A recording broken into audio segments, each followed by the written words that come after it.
মিনাশ-শাইতানির-রাজিম। আমরা বিভিন্ন সময় এই সমস্যাটা দেখে থাকি।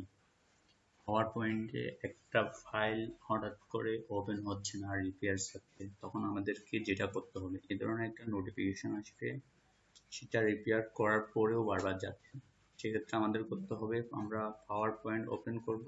ওপেন করার পরে আমরা ফাইলে যাব, ফাইল থেকে আমরা অপশনে যাব, অপশনে যাওয়ার পরে আমরা ট্রাস্ট সেন্টারে যাব, ট্রাস্ট সেন্টারে যাওয়ার পরে ট্রাস্ট সেন্টার সেটিংস যাব, সেটিংসে যাওয়ার পরে এখানে অনেকগুলো অপশন আছে। এখানে প্রোটেক্টেড ভিউ অপশনে এই যে টিক চিহ্নগুলো আছে এগুলো সব তুলে দিতে হবে।